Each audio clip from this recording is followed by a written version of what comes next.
Bonjour, bienvenue au Palais des Sports de Beaublanc, en ce dimanche après-midi, une fois n'est pas coutume. Bonjour Claude. Bonjour Antoine, bonsoir tout le monde. Nouvelle victoire du Limoges CSP. Qu'est-ce qui peut résumer ce match, Claude? C'est le mot, c'est la marge qu'a le CSP en Pro A par rapport à ses adversaires? Tout à fait. Ce match, il y a beaucoup de choses à dire, mais je pense qu'on va les dire au fur et à mesure. Une première mi-temps qu'il fallait faire. J'avoue que j'avais très peur de ce match. Le retour en Pro A après ce gros rendez-vous de vendredi. Puis la débauche d'énergie, et visiblement on a été présent. Début de match qui était un petit peu difficile, et puis il y a eu un petit événement du match à 5 minutes qui a un peu tout changé. Ah tout à fait, bravo Jean-Marc. D'habitude, je ne parle pas trop de l'arbitrage, je ne sais pas si vous l'avez remarqué, là j'ai pas aimé l'arbitrage des deux côtés d'ailleurs. Mais la faute technique de Jean-Marc, ça a été le début et bravo, c'est ce qu'il fallait faire. Mais cette faute technique, est-ce qu'il n'a pas surjoué? Parce que est-ce que lui aussi, il ne sentait pas qu'il y avait peut-être un rythme pas forcément à l'avantage des Limougeaux qui s'installait? Sûrement que Jean-Marc a surjoué. J'ai eu l'occasion de discuter un peu avant le match avec Jean-Marc. Comme moi, il craignait énormément ce match. Et comme il a vu qu'on avait un petit peu de mal à démarrer, je dis bien un petit peu, parce qu'on était quand même dans le match, sur une erreur d'arbitrage, parce que pour moi c'est une énorme erreur d'arbitrage, le coup de gueule a été salutaire, a d'abord réveillé l'équipe, le Palais des Sports, et après, derrière, je crois qu'on a mis 7-8 points de suite. Donc, bravo Jean-Marc. Donc l'action du match en première période, elle était sur le banc et pas sur le parquet pour une fois. Sur le parquet, il y a eu de très belles choses, notamment ce qu'on voit tout de suite, les passes décisives. 26 passes décisives, 23 pour le trio Westerman qui en fait 9 et Smith-Curie 7 chacun. Ouais, c'est un régal. Claude, en connaisseur, vous êtes régalé. Ah bah moi, comme je vous l'ai toujours dit, le plaisir de se partager la balle, de faire les bonnes passes. J'ai trouvé Curie extraordinaire en première mi-temps. Il est à 100% au tir, les passes décisives, l'intelligence de jeu. Ce joueur-là est très intelligent parce qu'il s'est senti fatigué en deuxième mi-temps. Je ne sais pas si vous avez remarqué, il a pu jouer pour lui, il n'a rien forcé. Donc moi, je dis une première mi-temps, quand on voit les stats de la première mi-temps, exceptionnelle. Un petit bémol, les dernières 30 secondes qui me gênent beaucoup, on perd 2 ballons et on prend 2 tirs à 3 points. On était à plus 20, on revient à 13 ou 14. Ça, c'est à éviter. Donc, on a fait ce qu'il fallait faire en première mi-temps. Le constat que je vais faire quand même, qui est pour moi très important. Après notre première défaite en Coupe d'Europe, à Tel Aviv, si je me souviens bien, on a été très mauvais au Havre. Depuis, tous les matchs après la Coupe d'Europe, nous avons été très bons. Et ça, pour moi, c'est un signe de très bonne santé. On n'est pas là pour parler de la Coupe d'Europe, mais c'est un constat qu'on est obligé de faire. Souvent, les équipes françaises, après des déplacements, après des grosses réceptions, perdaient en Coupe d'Europe. Nous, excusez du peu, on a gagné à Nanterre, on a gagné à Strasbourg, et on gagne contre Dijon.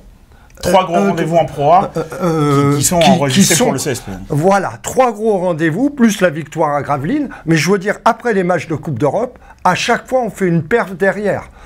Donc, c'est bon signe. C'est bon signe, une perf, on a dit, bon, 3 distributeurs de caviar, mais aussi pour des joueurs qui ont bien fini. Et comment ne pas parler encore une fois d'Adrien Moerman, qui force rien, qui arrache tous les rebonds offensifs, défensifs, qui met les shoots au bon moment. Ce joueur, bon, on va pas trop le dire parce qu'à force peut-être tout le monde va vouloir nous le prendre, mais il est fantastique. Il est fantastique.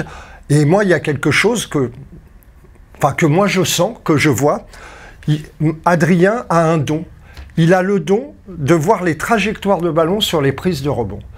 Vous remarquerez quand vous regarderez un match ou quand vous regarderez des vidéos, partout où tombe le ballon, qui est-ce qui est là en premier? Adrien. C'est-à-dire qu'il lit très bien la trajectoire et comme il a une tonicité, on ne va pas dire qu'il a une détente phénoménale, mais il est haut, mais il a une telle tonicité qu'il est là avant tout le monde.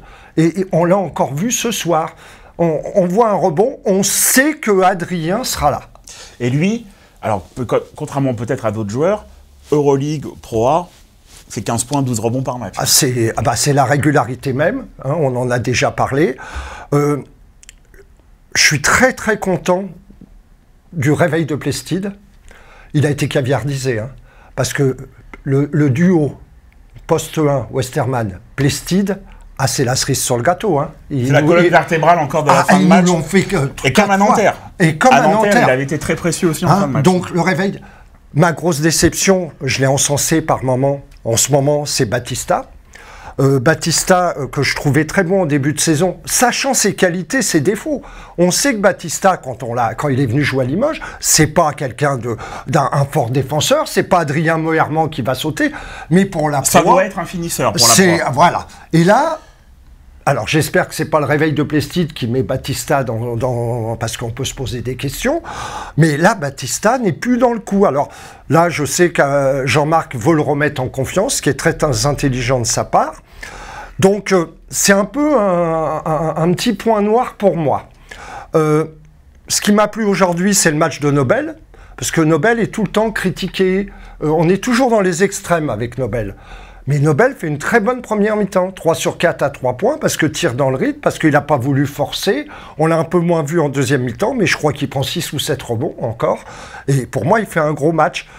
Jamar, bon, pas très adroit à 3 points, mais 14 dévals. Et cette passe décisive. Et cette passe décisive, plus les interceptions, plus les petits trucs que personne ne voit, il défend bien. Le constat aussi, c'est que décidément, Dijon n'aime pas notre zone presse. Hein, ça avait été le tournant un peu de ces demi-finales. L'an dernier, on se rappelle peut-être parmi les plus belles séries de play-offs qu'il y a eu dans l'histoire du CSP. Et c'est vrai, ce tournant, cette défense qu'avait mis Jean-Marc Dupraz avait tout changé. Oui. Et une fois de plus, ça les a encore gênés. Hein. Ça les a gênés. Alors je dis bien, bon, on a fait pas mal d'interceptions, mais c'est pas le fait de piquer la balle, la zone presse. C'est de ralentir le tempo de l'adversaire. Et d'avoir plus que 7-8 secondes pour déclencher. Et en plus de fatiguer les gens qui montent la balle. Donc bravo Jean-Marc pour ce choix encore qui a été très judicieux.